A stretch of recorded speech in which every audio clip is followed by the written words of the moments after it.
মাঝে মাঝে আল্লাহ আমাদেরকে দুঃখ কষ্ট দিয়ে পরীক্ষা করতে চান, এগুলো আমাদের জন্য খারাপ হয়।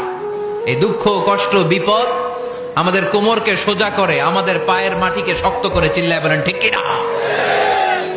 প্রতিকূল পরিবেশে কিভাবে বাঁচতে হয় এই দুঃখ কষ্ট আমাদেরকে শিখায়। এজন্য মুমিন বান্দার বৈশিষ্ট্য হচ্ছে দুঃখ কষ্ট বেদনা জ্বালা এগুলোতে সে আপসেট হয় না, সে হাল ছেড়ে দেয় না, সে ভরসা রাখে একজনের উপর। চিল্লায় বলতে হবে তিনি কে?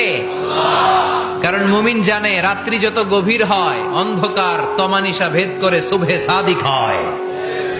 মুমিন জানে গর্ভবতী নারীর পেটের ব্যথা যেই দিন বাড়তে থাকে ওই দিনই নতুন মেহমান আগমনের সময় ঘনাতে থাকে। মুমিন জানে তার জীবনে দুঃখ কষ্ট বিপদ যত বাড়তে থাকে সুখের দিন কাছে আসতে থাকে। এজন্য মুমিনের হারাবার কিছু নেই। ফাইন্না মাআল উসরি ইউসরা, ইন্না মাআল উসরি ইউসরা। নবী হে, কষ্টের পরেই আছে আনন্দ, দুঃখের পরেই আছে। মাঝে মাঝে আল্লাহ আমাদেরকে দুঃখ কষ্ট দিয়ে পরীক্ষা করতে চান, এগুলো আমাদের জন্য খারাপ নয়। এই দুঃখ কষ্ট বিপদ আমাদের কোমরকে সোজা করে, আমাদের পায়ের মাটিকে শক্ত করে। চিল্লায় বলেন ঠিক কিনা?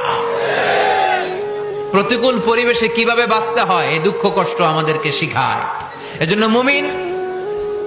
মুমিন বান্দার বৈশিষ্ট্য হচ্ছে দুঃখ কষ্ট বেদনা জ্বালা এগুলোতে সে আপসেট হয় না, সে হাল ছেড়ে দেয় না, সে ভরসা রাখে একজনের উপর। চিল্লায় বলতে হবে তিনি কে? কারণ মুমিন জানে রাত্রি যত গভীর হয় অন্ধকার তমানিসা ভেদ করে সুবহে সাদিক হয়। মুমিন জানে গর্ভবতী নারীর পেটের ব্যথা যেই দিন বাড়তে থাকে ওই দিনই নতুন মেহমান আগমনের সময় ঘনাতে থাকে।